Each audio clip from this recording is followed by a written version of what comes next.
Bad Larry. What's up, everyone? Welcome back to the Bad Larry Kingdom. I'm your host, Bad Larry, and today we are checking out X-Men number 22. This issue is written by Jed MacKay, and this issue acts as a calm before the storm, the final setup that leads directly into the massive Age of Revelation event.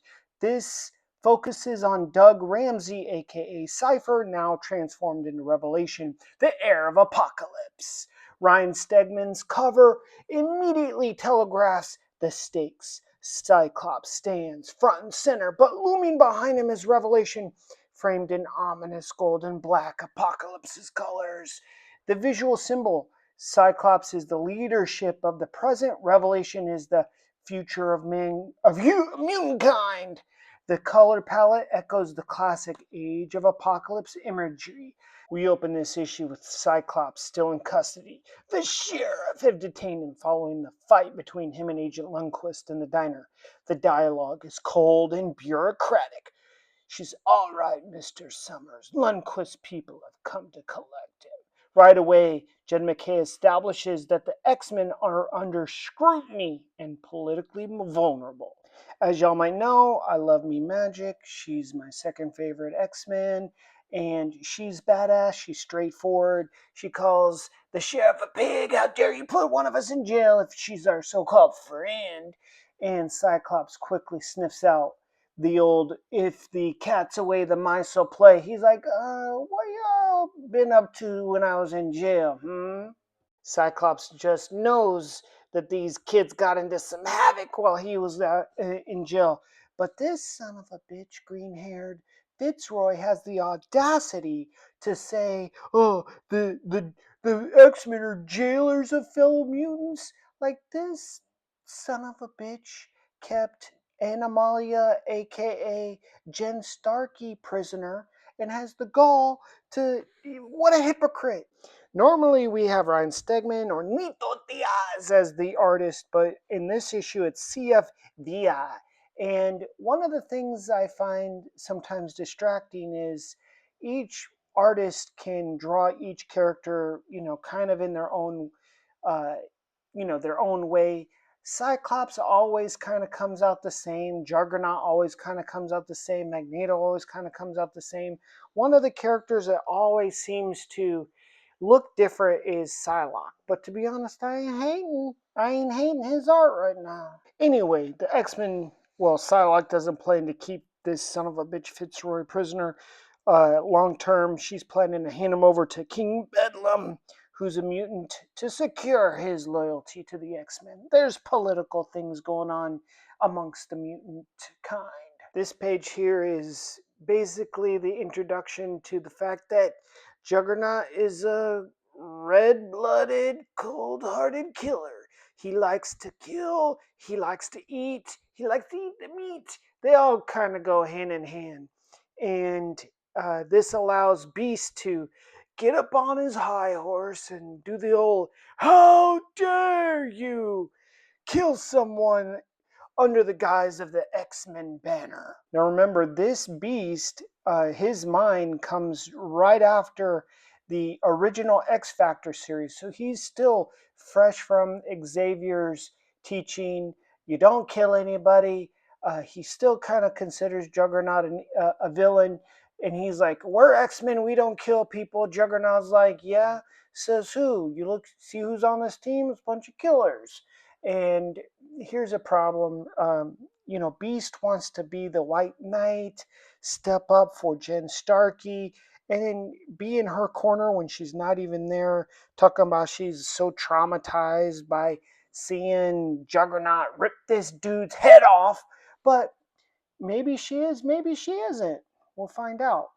This page is very cool. We rarely get to see Juggernaut without his helmet on. So I appreciate CF Villa drawing Kane without his helmet. And I think the purpose is that he wants to get face to face with Beast and saying, "I'm not hiding behind my mask. Look, I am what I am. Jen is who she is. She wanted to be an X-Men. I killed a dude," and Beast is like, "But you ripped his head off." And he's like, "So what? I do it again." And that's where you see this image where they're mirrored side by side, face to face. They have different values. How are they going to continue operating on the same team? And again, this is because Cyclops wasn't on the mission. He wasn't there to control Juggernaut. And so now you're having these tensions. The main issue is there's a big difference between ideology and practicality.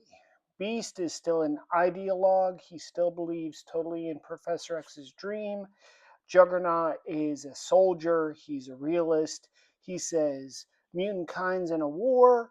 People die in a war. And y'all should be lucky I'm not even a mutant. I'm helping y'all out. And then we see Jen doesn't give a shit that Juggernaut ripped that dude's head off, because when she was in her lizard form or this hawk form she's in, she's a predator. So her body, her senses is okay with death. So Beast being all high and mighty, trying to project Jen's innocence, it's all for nothing. This little interaction between Magneto and Kid Omega is fantastic.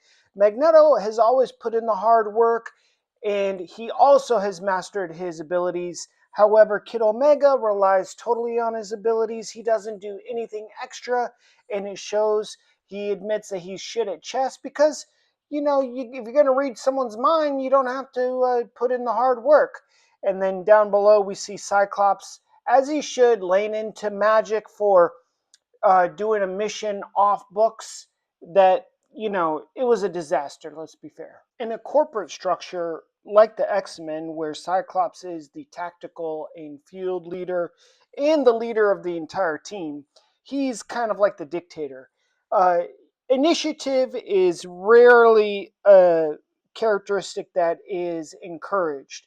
And magic kind of being the second or maybe third person in command, maybe after Psylocke, um, depending on the mission. She had said from her past, she was a great captain of Krakoa. She felt entitled to kind of take the lead when Cyclops was out. But again, it only works if everything works out. But because it didn't, it was a fail. Cyclops is pissed. It causes tension on the team.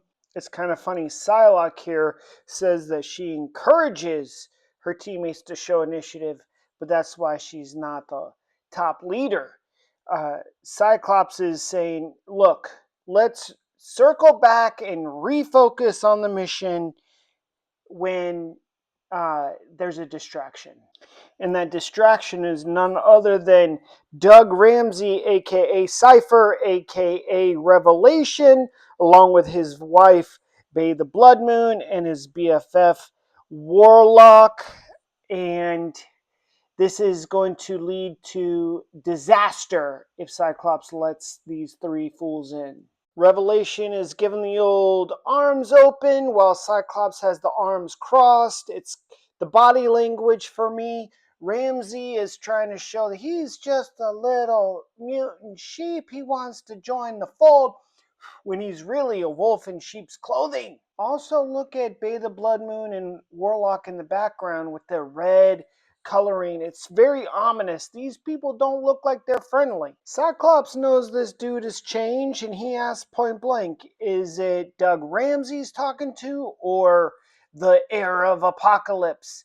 And Ramsey answers straight up, both. This should have made Cyclops pause right here. He should have known that this dude is the wolf in sheep's clothing. Ramsey, aka Revelation, is doing his best Martin Luther King Jr. I have a dream to make the planet a better place. We could do it together. And Cyclops is falling for this dude's freaking crap just because you use Charles Xavier's full name and I got a dream and I want to join the X-Men. Cyclops makes a tactical and leadership error, in my opinion, by not just saying no, go somewhere else. He decides he's going to give a vote to everybody. Well, that's not the way the X-Men work, Cyclops. You know that. It's a dictatorship. He's the one in charge. He's the one that takes responsibility. That's what these whole three issues were about. The X-Men need to be led by a singular leader. That's what Professor X set up in the first place. Professor X was the leader. Everybody had to do what his plan was. Professor X took the responsibility. That's what he taught Cyclops to do. But somehow, Cyclops decides to put this up to a vote, which never happens before. And only Beast and Zorn know that this dude is a piece of crap, and they abstain. Everybody else votes yes, which allows Cypher Revelation to join the X-Men, which is a huge disaster.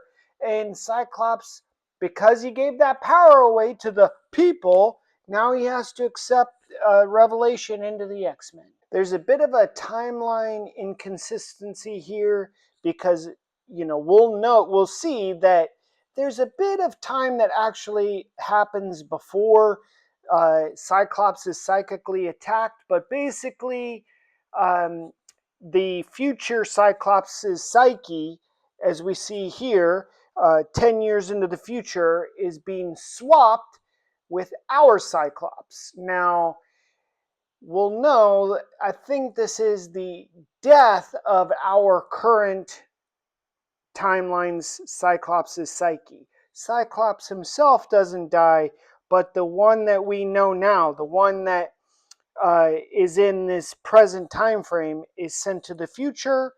The future's Cyclops, which is, I think, even another dimensional Cyclops, is sent to this Cyclops' body, and that is who will remain, while our Cyclops, the 616, which is sent to the future crazy timeline, I think that he perishes. So RIP to our Cyclops. Much love. Let me know what you think down in the comments below, if this Cyclops actually dies or not, if you've read ahead.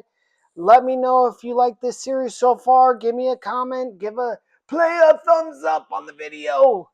Talk to you later. Peace.